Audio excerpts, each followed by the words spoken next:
Hello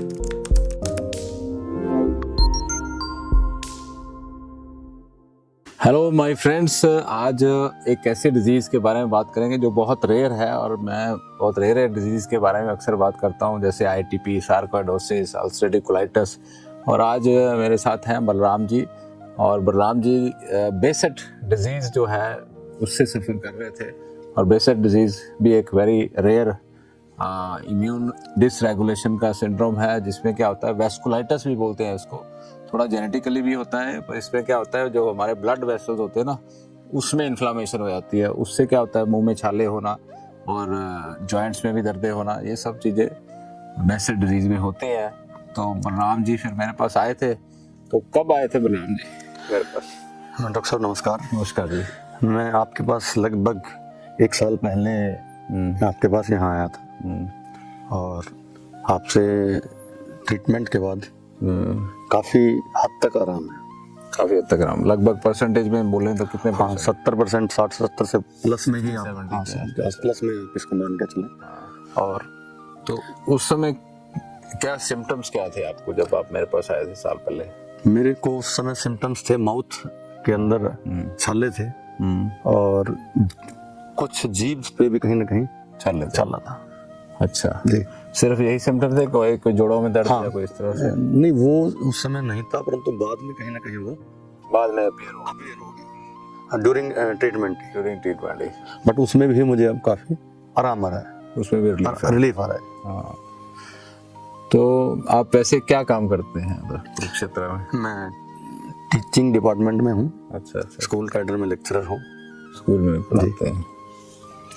तो ये purpose यही है इंटरव्यू लेने का कि बेसेट डिजीज़ जैसी डिजीज़ के बारे में लोगों को पता लगे, और लोगों को पता लगे कि ऑटो इम्यून डिसऑर्डर्स या इम्यून डिसरेगुलेशन या वेस्कुलाइटिस जैसी बीमारियां आयुर्वेद में उनका काफ़ी अच्छा रिजल्ट है। जैसे इन्होंने बताया 60-70% फ़र्क है।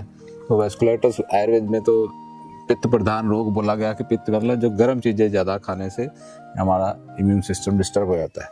वैसे तो जेनेटिक भी इसका रोल है कि जीन्स में भी कुछ गड़बड़ होती है, परंतु जीन्स हमारे बॉडी के अंदर तभी एक्सप्रेस कर पाते हैं जब हम कुछ खाने पीने में, लाइफस्टाइल में, स्ट्रेस लेवल्स में गड़बड़ हो जाती है।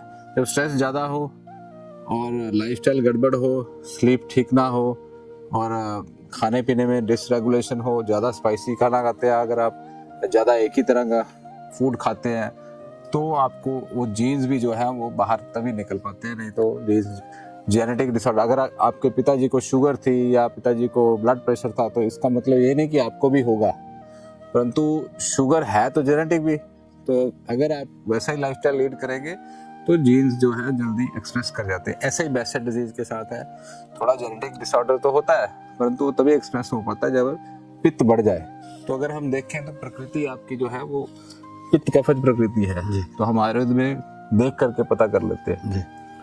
तो ये पित्तज रोग है, तो आपको मैंने पित्त से होने वाली जो फूड है, पित्त बढ़ाने वाला जो खाना है, वो मना किया होगा जी। आपने एक डाइट चार्ट दिया था।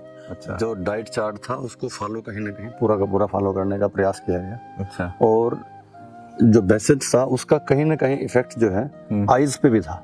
अच्छा, क्या होता था आईज में? ये आईज के पास मेरे को स्वेलिंग्स कहीं ना इसमें थी, स्वेलिंग आई थी। अच्छा। और जो काफी हद तक अब कवर है, अब ठीक हो गई जी। ड्राइनेस भी थी? नहीं, ड्राइनेस तो नहीं थी, केवल अंदर मसल्स के उसमें कहीं ना कहीं स्वेलिंग थी। अच्छा, स्वेलिंग थी। तो आपको फील होती थी वो स्वेलिंग? नहीं, वो दिखाई देती थी। दिखाई भी देती थी जी, बाहर से? हाँ, बाहर से दिखाई देती थी। और ये आईब्रोज के नीचे सारा स्वेलिंग थी, और ये आईज बंद थी, आंख भी बंद थी। ये पलक जो है इस तरह से बंद थी।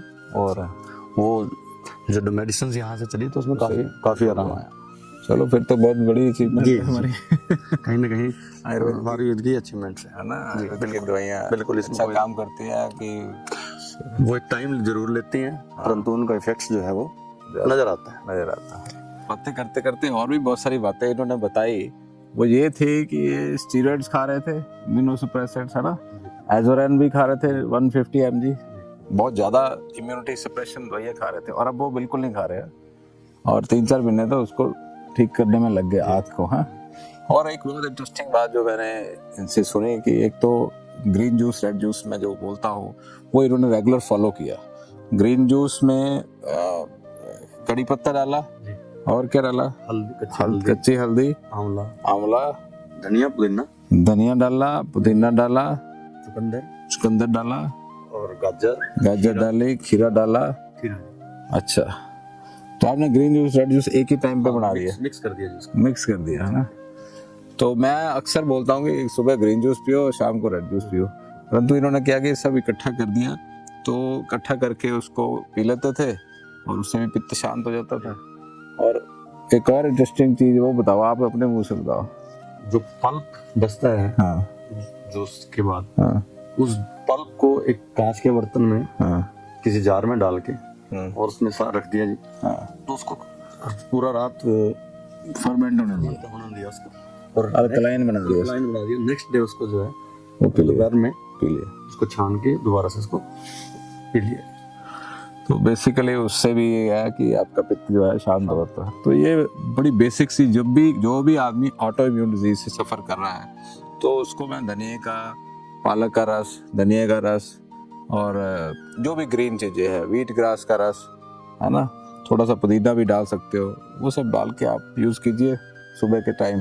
स्पिरुलिना के हमारे कैप्सूल हैं वो डाल सकते हैं उसके बीच में, है ना, ग्रीन एसेंशियल के कैप्सूल डाल सकते हैं। तो जितना iron, calcium, antioxidation, vitamin C, ये सब माइक्रो मिनरल सब आपकी बॉडी में चले गए, आपको कोई ज़रूरत नहीं रही दूध पीने की और आपका वैसे न्यूट्रिशन बढ़ जाएगा। और शाम को आपने रेड जूस पीना है और टेस्ट के लिए आप में ग्रीन ग्रेप्स डाल सकते हैं ग्रीन जूस में, और रेड जूस में रेड ग्रेप्स डाल सकते हैं। तो रेड जूस में चुकंदर, गाजर, अनार या सेब भी डाल सकते हैं। तो उससे क्या होता है, उससे भी पित्त शांत होता है। तो इसमें पित्त को जो बढ़ाता है वो मेन जो कारण है ना, स्पाइसी फूड। और क्या परहेज बताया था मैंने आपको, आपने जैसे दूध और दूध से बनी चीजें, ठीक है, मेन तो कफज रोग पैदा करते हैं। जो बाकी जो इतना जंक फूड्स, बाहर का फूड्स, हालांकि मैं उसको बहुत कम, पहले भी कम खाता था। कभी मैंने बाहर का खाना या बाहर का जंक फूड या कोई नहीं खाता था। तो उसके बाद तो डेयरी प्रोडक्ट्स आप लेते थे? हाँ, दूध पीता था जी, दूध पीता था। अपने हरियाणा के लोग हरियाणा में ज्यादातर दूध और दूध से बनी चीजें जो है वो सामान्य बात, करनाल में तो खासकर ठीक है जी। सब तो हरियाणा में। हाँ, उसके बाद जो है वो बिल्कुल बंद कर दिया दूध से बना प्रोडक्ट। और बाहर का कभी खाते थे वो भी शादी में या किसी फंक्शंस में, तो वो भी जो है बिल्कुल। आपको दूध छोड़ने के बाद कोई कमजोरी महसूस हुई? नहीं, मुझे नहीं लगता कोई ऐसी प्रॉब्लम। कहीं ना कहीं साइकोलॉजिकली एक सेटअप था, उसको टूटने में थोड़ा सा टाइम लगा, क्योंकि आपको बचपन से एक चीज सिखाई गई है, हैबिट्स है आपकी, और वो डेली रूटीन में हरियाणा का नाम तो दूध और दही से ही सही बात जाना जाता है। तो सही बात है। तो हालांकि चलो आयुर्वेद के में क्या उसका इफेक्ट है वो आपको ज्यादा पता है जी, हमें तो देखिए दूध को आयुर्वेद में अमृत बोला गया, अमृत के समान है, उससे हमारी इम्यूनिटी का सार जो है दूध से ही बनता है। तो फिर भी मैं दूध मना करता हूँ लोगों को पीने से, क्योंकि गुरु भोजन है जो है ना, भारी है, दूध डाइजेस्ट नहीं कर पा रहे। आजकल क्या कर रहे हैं, आजकल आप बहुत कुछ खाना खा रहे हैं और इस तरह से आपकी इम्यूनिटी डिसरेगुलेशन पहले से ही हो चुकी है। उस समय आपका जो अंदर जो है ना पित्त, जो गट है उसमें पित्त बड़ा रहता है, फर्मेंटेशन पहले से ही चल रही है, उसमें दूध डालते हैं जैसे ही और फर्मेंट हो जाता है। जैसे ही दूध फर्मेंट होगा तो ऑटो इम्यून डिसरेगुलेशन जो पहले से ही हो रही थी और बढ़ जाएगी। इसलिए मैं दूध बंद कराता हूँ, आईटीपी में भी, इसमें बेसेट में भी, सार्कोइडोसिस में भी, और जो भी पित्त कफज रोग है उसमें सब में दूध बंद करता हूँ। कोई वाती प्रकृति हो या वात जिसका बड़ा हो उसको कभी कभी अलाउ कर देता हूँ। तो पित्त और कफज वालों को वैसे तो घी जो है वो बेस्ट है पित्त वालों के लिए। तो घी तो मैंने आपको अलाउ किया होगा जी, है ना, घी आपने अलाउ किया। तो घी जो है वो अलाउड है वात वालों के लिए भी और पित्त वालों के लिए, क्योंकि इसमें ड्राइनेस भी आती है, अल्सर्स बनते हैं, उसके लिए पित्त के लिए तो घी बेस्ट है। तो गाय का घी लेना है, A2 घी लो तो ज़्यादा बेटर है, गाय का, देसी गाय का। तो उससे क्या है, पित्त और वात दोनों शांत रहते हैं और जख्म भी अंदर से इंटेस्टाइन में जो छाले वगैरह होते हैं, इवन कोलाइटिस में भी, अल्सरेटिव कोलाइटिस में भी घी जो है वो रिकमेंडेड है। दूध, पनीर और छाछ जो है वो रिकमेंडेड नहीं है अल्सरेटिव कोलाइटिस में। आयुर्वेद में जो चीज़ें लिखी गई हैं हमने उनको अपने आजकल के परिप्रेक्ष्य में देखा है कि हम क्या दे सकते हैं क्या नहीं दे सकते। तो दूध घी दही की बहुत बड़ाई करी गई है आयुर्वेद में भी और पुराने ग्रंथों में भी और हमारे कल्चर और ट्रेडिशन में भी। जैसे पंजाब हरियाणा में सब जगह दूध का महत्व है ना। परंतु डिफरेंट केसेस में दूध जो है वो अलाउड नहीं है, इसलिए मैं उसको मना करता हूँ। जी तो ठीक है बलराम जी, आज समय निकाला आपने जल्दी अपनी व्यवस्था होने के बावजूद भी, थैंक यू वेरी मच। ठीक है डॉक्टर साहब, नमस्कार जी। Thank you. www.planetayurveda.com पर जाएं और वहाँ पे हमारे जो कंसल्टेंट्स हैं पूरे वर्ल्ड से हमारे पास पेशेंट्स जो है कंसल्ट करते हैं आयुर्वेद के रिलेटेड। हमारे MD आयुर्वेदा डॉक्टर्स हैं जो कि व्हाट्सएप वीडियो कंसल्टेशन के थ्रू आपको कंसल्टेशन देते हैं और आप ऑनलाइन अपॉइंटमेंट बुक कर सकते हैं और अपने जो फ्रेंड्स हैं जो फैमिली के लोग हैं उनको आप बता सकते हैं। लिवर, किडनी, लंग्स, स्किन, दिल, पेट, घुटने, सिर, पैर या बॉडी के किसी भी पार्ट से जुड़ी हो कोई भी समस्या अभी कॉल या व्हाट्सएप करें और घर बैठे समाधान पाएं 6209123456 पर। हाँ जी, अब सब बीमारियों का इलाज है बहुत आसान। आपकी सेहत से जुड़ी हर समस्या का समाधान मिल रहा है घर बैठे।